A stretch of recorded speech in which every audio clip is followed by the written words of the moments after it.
The story begins with a homeless man named Dwight. Whenever he sees a house that is unoccupied, he goes inside. At this moment, he was taking a bath in someone's house in the same way. Suddenly, he heard the sound of the door opening. He realized that the owner of the house had returned and immediately jumped out of the window and ran away. He keeps wandering from here to there, just trying to survive. After a while, he saw a car that was in poor condition and completely empty. Someone had abandoned it as if it were junk, but Dwight was happy because he had found a place to stay. He started living inside that car. In the evening, he went out and picked up leftover food from dumpsters to eat. Then he returned to his car, read some books, and went to sleep. It seemed as if this man's life had no target, but he has been waiting for someone to get out of jail for 20 years just so he can kill them with his own hands.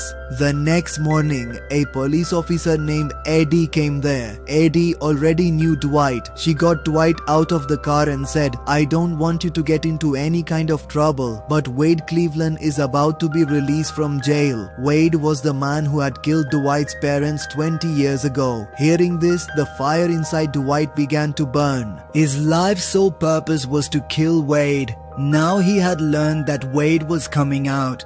That's why he started preparing for revenge. He got a new battery installed in that old car so it could run properly. Wade was going to be released from a prison in Virginia, so he would have to go there too. For this, he went to a gun shop, but the guns were so expensive there that he couldn't buy anything. Then he wrote a letter to his sister and started breaking car windows in a parking lot. In the hope that he might find a gun in some car. After a while, he did find a gun, but there was a lock on his trigger. Dwight was very angry, but Dwight kept trying repeatedly to break that lock. But in the process of breaking the lock, he ended up breaking the entire gun. Then he thought he would fight with his hands instead of the gun, so he set off for Virginia without the gun. Upon reaching there, he waited outside the jail to see when Wade would come out and where he would go. After a while, a limousine arrived at the jail gate and Wade came out. Wade's family was very happy to see him. Everyone hugged him. Seeing this, Dwight started crying. The man who took his parents away from him is now enjoying with his family.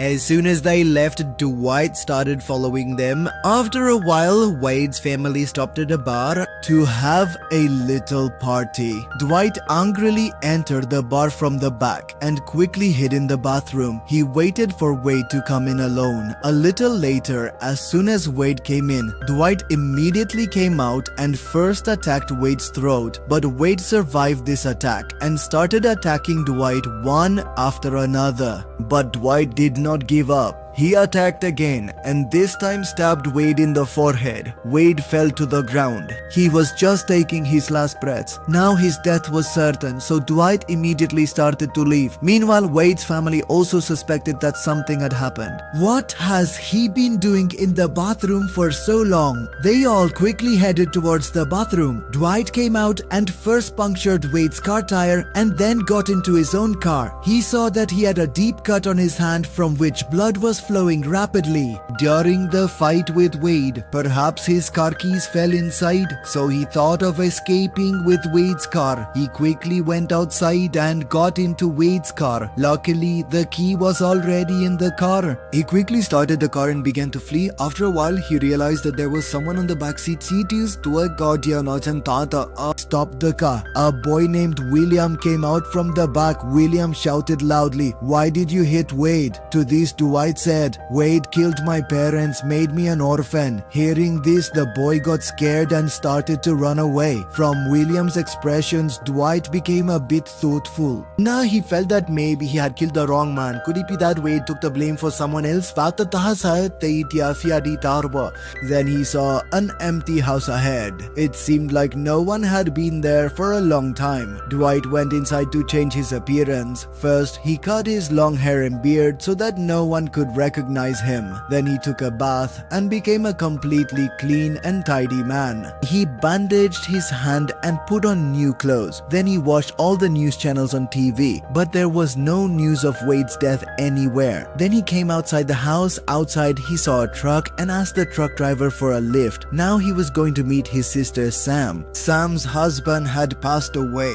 She lived alone with her 2 children. After a while, Dwight reached her house. Sam was very happy to see her brother after such a long time. After a while, they both went to a restaurant to eat. Then suddenly Dwight said that he had killed Wade, the same man who had killed their parents. Hearing this, Sam became very angry, but deep inside she felt a bit of relief that the man who had orphaned them was now dead. Sam see that Wade's family lives right in our neighborhood. They are very wealthy people. They keep putting me down at every opportunity, especially they show off a lot with their limousine car. After a little conversation, Dwight realized that the Cleveland family is very powerful. Now that he has killed Wade, they won't stay quiet. Soon they will come after him. Then it occurred to him that both of us are out. Who is watching the kids? Just thinking about this made them very anxious, and they immediately rushed home. When Sam went inside, she saw that the children were completely safe, but now she was scared and came out angry. She slapped Dwight.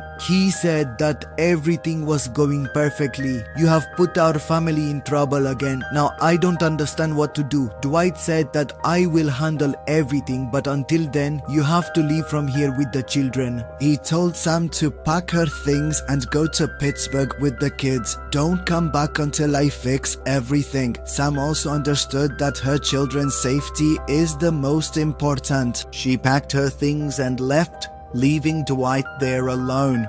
Now, Dwight had to make sure that no one would come after his sister. First, he checked the house. Then he thought about how he would defend himself if Wade's family attacked. But there were no weapons in the house, and his sister might have taken even the knife with her. With the small things he found, Dwight made do and began to wait. As soon as night fell, he heard the sound of a car. He immediately ran to the window. As soon as he looked outside, he saw Wade's 2 brothers. Their names were Teddy and Carl. They had come there in Dwight's car. Dwight understood that these people hadn't come to worship him with weapons. They have come to kill him. He immediately went upstairs and turned on the bathroom light. Also, he turned on the water so that if they came into the house, they would go straight upstairs, thinking that whatever is there is upstairs and not search around downstairs. Dwight turned on the light and looked out the window again, realizing that the 2 brothers were coming from different directions, one from the main gate and the other from the back gate. Then Dwight came downstairs and hid under the sofa in the hall. Both brothers entered the house and slowly started going upstairs. Now, Dwight had a chance to escape. As